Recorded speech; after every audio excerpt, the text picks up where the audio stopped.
Assalamualaikum warahmatullahi wabarakatuh. Shalom, salve, salam sejahtera, Om Swastiastu, Namo Buddhaya, salam kebajikan, Rahayu. Good morning, ladies and gentlemen, honorable judges, and my fellow changemakers. Let me introduce myself. I'm Zefanya Escriva Rafael Sakul.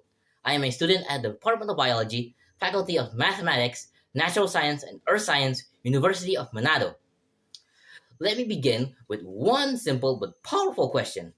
What would you do if you have nothing to eat, no place to sleep, and no hope for tomorrow?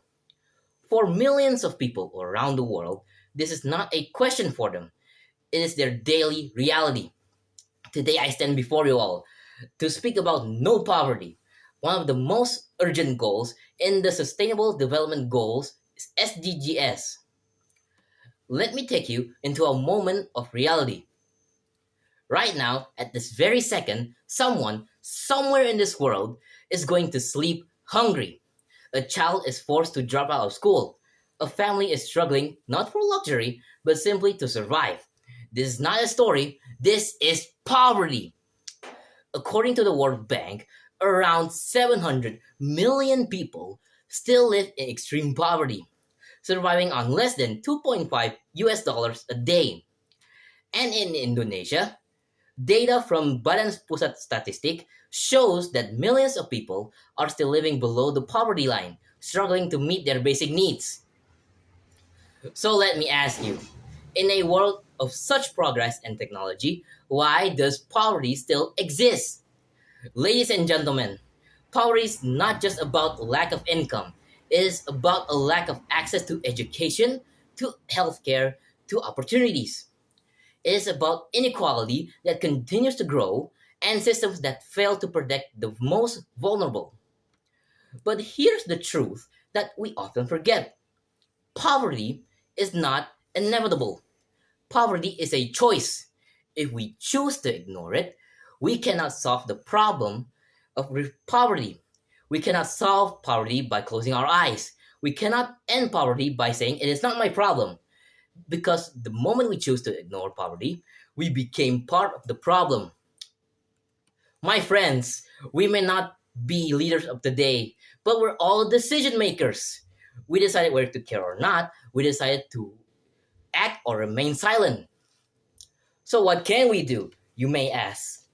We can start by valuing education, because education is the strongest weapon to break the cycle of poverty. We can support local communities and small businesses, because economic empowerment creates independence. We can also reduce inequality by promoting fairness, inclusion, and opportunities for all. And most importantly, we can use our voices because change doesn't begin with power, it begins with awareness. A world where no child is forced to work instead of learn, a world where every family has enough food on their table, a world where dignity is not a privilege but a right. That world is not impossible. That world is within our reach. But if only we decided together and to make it happen. So today, I stand here not just to inform you all, but also to challenge you all. The next time you see poverty, don't just look away. The next time you hear about inequality, don't just stay silent. Because ending poverty is not only the responsibility of governments or organizations, it is our responsibility as human beings. My friends, we're not just leaders of tomorrow, we're the change makers of today.